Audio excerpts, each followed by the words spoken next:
Been very testing. We did have that stat came on the telly, didn't it? 35 runs without a win. To get these horses to the racetrack, they have to be trained right to the limits. He has bled. You can see it. At some point in their careers, they usually have had injury. You're just trying to get the best out of each horse, really. When they're at the top level, they're running against the best, and they're putting a lot of pressure, and so you get little problems. We're going to run Oscar's Elite in the Reynolds Town. We're just going to use this as a stepping stone to Cheltenham.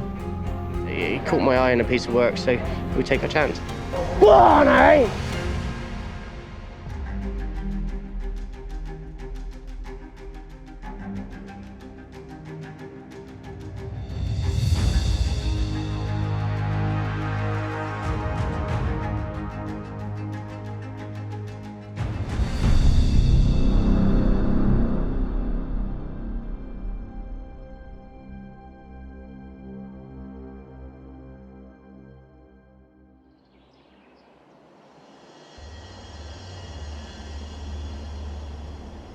It's February, and the yard's preparation for Cheltenham Festival is in full swing.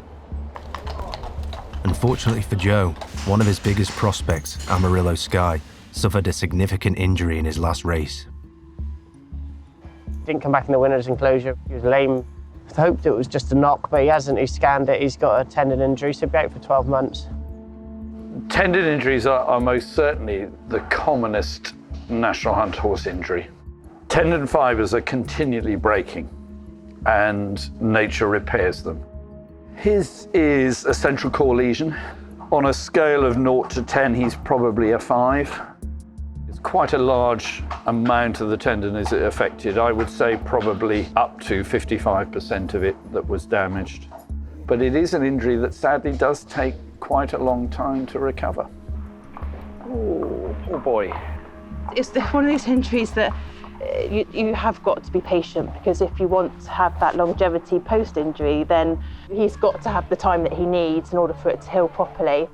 At some point during their career, they get a little spell like this, and he's got plenty of time on his side, so he'll be back for next spring. The pressure begins to build for the yard, as they haven't had a winner in 24 days. It's less than ideal with Cheltenham Festival just around the corner. Media always talk about it, don't they? It's been so many days since the yard's had a winner. So I guess the pressure then just starts building. Like most people this year, it's been a little bit stop-start with the weather, and horses do disappoint sometimes, don't live up to expectations. It definitely can test your patience. A lot of seconds, just a bit unlucky. I ran a lot of horses. I had that 2 weeks of no racing with the cold. You have a bit of a flat spot, it's really hard to put your finger on what might be going on. It is racing, and no yard is exempt from it. We all want the results, don't we? You know, we want the results for the horses and for the owners. We've got to do right by them and hope to get a few winners on the board now, ahead of Cheltenham.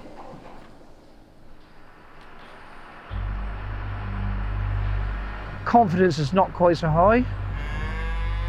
It's been very testing. We did have that stat came on the telly, didn't it? 35 runs without a win. 10 or 12 of those 35 were second or third. So it wasn't like they were running bad, but difficult time at the moment. Bring him here, Hammer. No doubt he opens the racing post every day and see where he is in the championship. And this morning he was 8th of about 400 trainers. Very good. We mustn't get greedy, must we? If he finishes 8th, it'd be brilliant. Expectations on the team are at an all-time high. To get the horses in peak fitness, there's no margin for error. He can go on in, Hammer, if he's coughing. I can't see too much wrong with him, but he doesn't need to do so much. She's all right sound-wise now. He feels all right, Mickey? Yeah, he feels well. To get these horses to the racetrack, they have to be trained right to the limits to be fit enough to be competitive. He has bled. You can see it. We weren't trying to hide it this morning because he worked fast. It was a thorough trial. Exercise-induced pulmonary hemorrhage. It's a very common problem, and blood gets released into the airway instead of remaining in the blood vessel. It will move forward through the lung space down to the tubular network at the front, and very occasionally will come up the trachea and actually appear at the nose. But it is a very common issue in the racehorse, to the point where it's thought that maybe little bits of blood are produced by virtually every racehorse. He's sore right across that flank, isn't he? We have got some sort of post-race mucus. We'll keep him on a fair bit of pain relief. Should make him feel an awful lot happier. He's a good man. The distances that they're running over, some point in their careers, they usually have had injury. When they're at the top level, they're running against the best and they're putting a lot of pressure, and so you get little problems.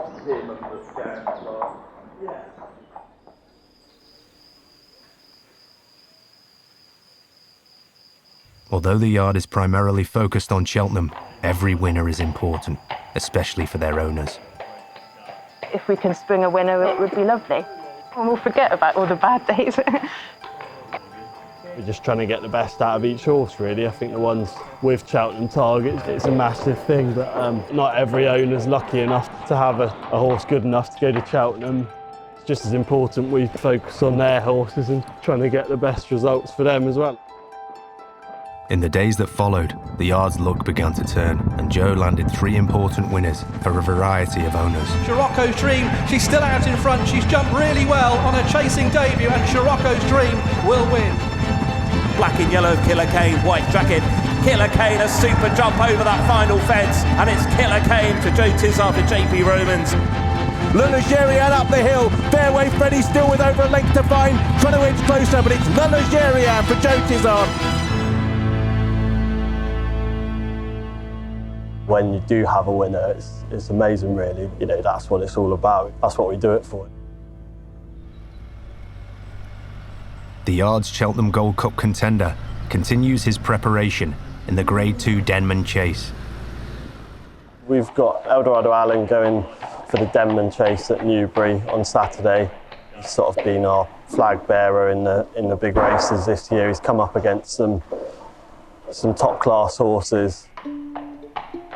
He is so consistent. He jumps for fun, freshened up since the King George, and I think he's got a great chance.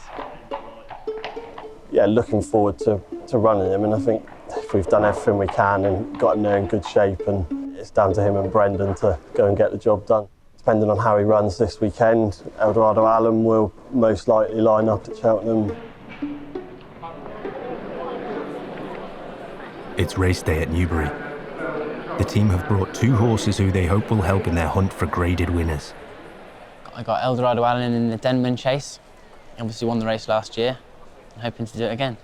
And got Alexia Donuts in the Game Spirit in the race after. Joe has got this terrible chest infection and he's on antibiotics. And that was 3 days ago when he started out, and he doesn't think they made any difference. He didn't want to come racing with people when he's infected anyway, so it's unusual for Joe. I think he's a bit sick today, but I spoke to him on the phone earlier, so I got my instructions. I think Colin's quite enjoying all the attention. He's, yeah. As the horses prepare for the next race, former Cheltenham Gold Cup winner, Native River, parades for the public, giving Colin that little bit of extra attention. Well, he is, isn't there? We give him enough hard races, but he still bloody he thinks he's going to do it again, doesn't he? Yeah, that's right. Yes. Where's the cheek pieces too? I might need Pauline to help me put a saddle on. Right, we'll do that. Where's Pauline gone? Oh. Done his legs? Pauline. But here he comes. This is last year's winner, Eldorado Allen. He's got cheek pieces on for the first time today. They'll need to sharpen him up ahead of the Cheltenham Gold Cup next month. And they're off. They race away then for the first of our big races of the afternoon. 3 miles is the trip for the Betfair Denman Chase. He's definitely, those cheek pieces doing the job already. The grey Eldorado Allen is bang up with the leaders as well. And Sam Brown in black and red, the colours in company with those. And the grey and last year's winner, Eldorado Allen, has come through now to join the nose-banded favourite Hitman.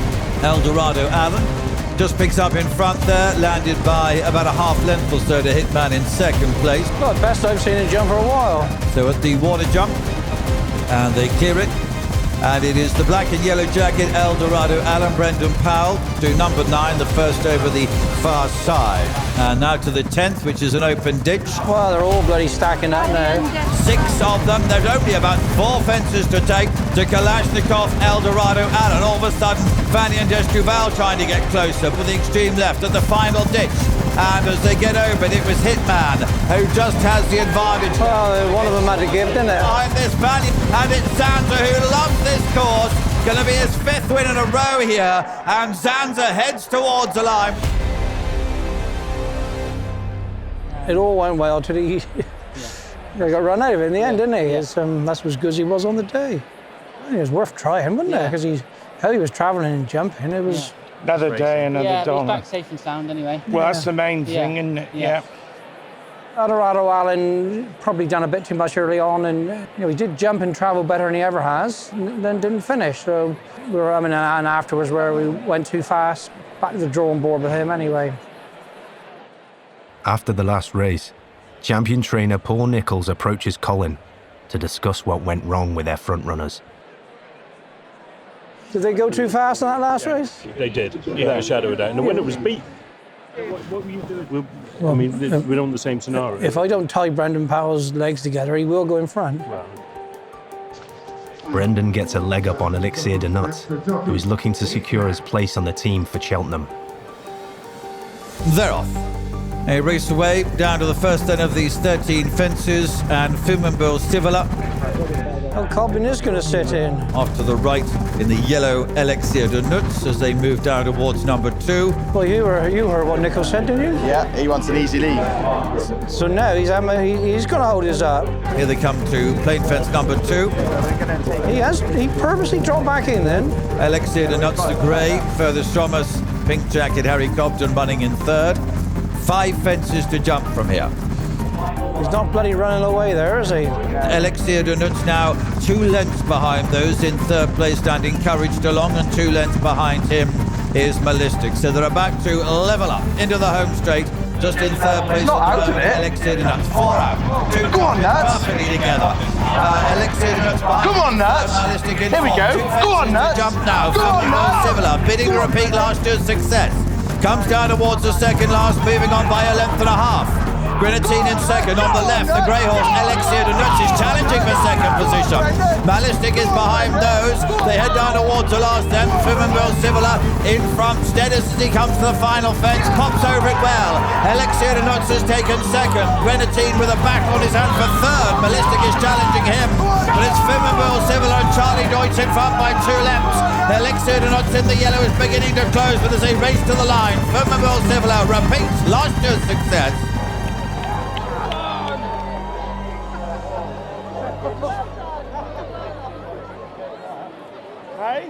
Yeah, probably ran as well as he ever has, championship racing, and he was always beat in the cross fence and stayed on and half a chance at the last. Cheltenham, yeah, that's a hell of a good place to win. It can be done. Something for them to think about the next week anyway, but he ran probably as well as he ever has. Joe is back working after his bout of illness and is reflecting on his recent runners. I've been a bit poorly. I've had a chest infection that's dragged on, but I'm on antibiotics now. The horses are back running well, which is good. We're 4 weeks from Cheltenham now. So this will be the last day, Gold Cup day in 4 weeks' time. And it is the black and yellow jacket Eldorado Alan Brendan Powell. You know, I said to Brendan, I said pop him out, we'll ride him positively because he hasn't been travelling so well in his races. And the grey and last year's winner. And there was 3 of them all doing the same and they went like the clappers. I'm not blaming anybody, it was just how the race panned out. He'll still go to the Gold Cup. I see no reason that he won't go and run his race in a bit slower ground, hopefully, and he could nick a place in it. Yeah, Elixir de Nuts ran really well. He's in good nick with himself. He'll be entered in the 2.5 and the Grand Annual at Cheltenham. It depends on the ground, you know. If it came soft, then we'd probably run him over 2 miles. If it was quicker, perhaps 2.5. And I'm pleased with him.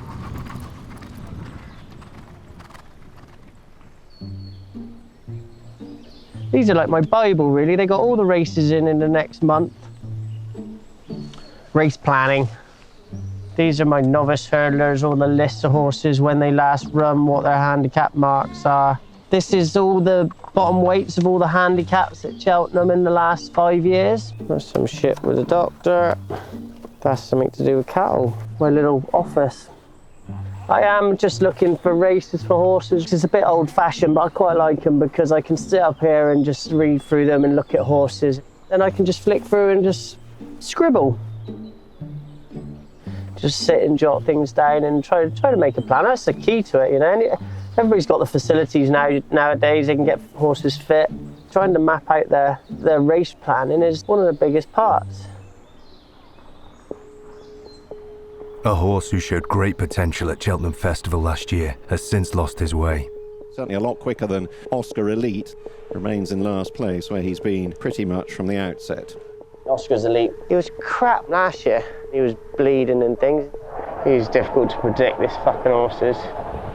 Never went a yard, did he? Was he that bad on the ground then, or what is it? That's months of planning. Fucking horse racing, isn't it?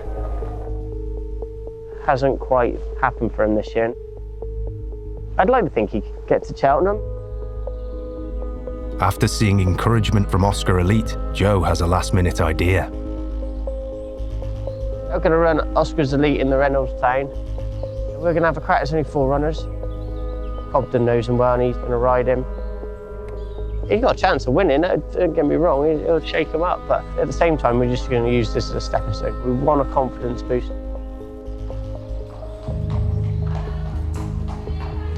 Oscar Elite prepares to travel to Ascot. He's set to compete in the toughest test of his career against 2 fierce rivals in a Grade 2. With the bookmakers pricing him as an outsider in the field, a significant improvement in form is needed.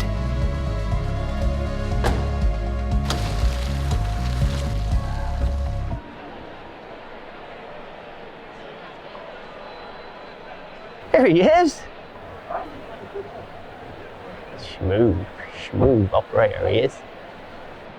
What about Oscar Elite and Joe Tizzard and his team? He's got a big old team here, Joe, and you know what?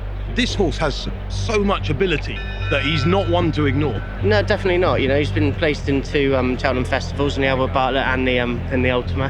He caught my eye in a piece of work, so we take our chance. Good luck, mate. Can't say a tear. Keep an eye on that flag, which is now being raised. They're off and racing for the Bateau London Reynoldsstown Novices Chasers Grade 2 event. Oscar Elite in the orange colours. They're heading down the hill here in the first part of the contest, and now they're about to come round to the home straight for the first time in the Bateau London Reynoldsstown Novices Chase. Oscar Elite's white face on the outside of Kinondo Quaitu. Oscar Elite and Kinondo Quaitu.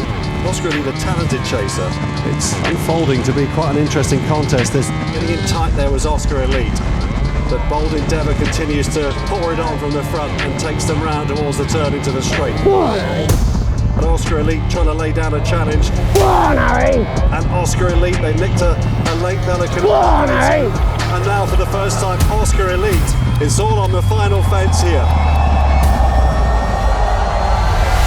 Oscar Elite put in a terrific leap there, and he's scampering clear on the run-in. And Oscar Elite, the horse that I promised before, is going to deliver today and take the Grade 2 Reynoldsstown for Harry Cobden and Joe Tizzard.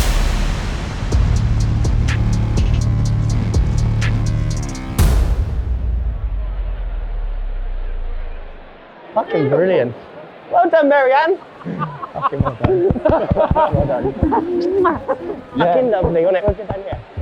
You know, we had a quiet enough spell and the horses have just come good, and then you have a good one like this. It's a good pot as well. That's what we need. Just confidence for everybody, just a nice tonic for everybody. And you know, we've had plenty of seconds and things in big races, but then you go and win a big one at Ascot on a Saturday and it just boosts everybody, boosts me. I've been feeling poorly, but I feel quite well at the moment.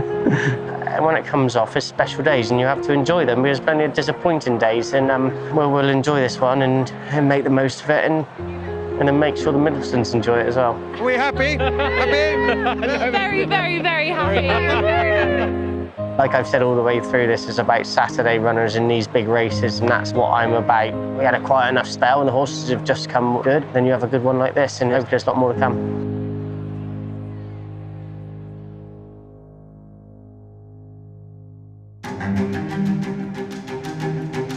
Well, Cheltenham is basically our Olympics. It's 4 days of the most competitive racing of the year, where the best take on the best. I'm really happy with where all the Cheltenham horses are, so don't need anything silly to go wrong, really. It's all about the best horses, the best trainers, the best jockeys. It's a wonderful occasion. Quite some sight as we approach the first. Looking forward to it. It's my first ride in the Gold Cup. Hopefully I run well.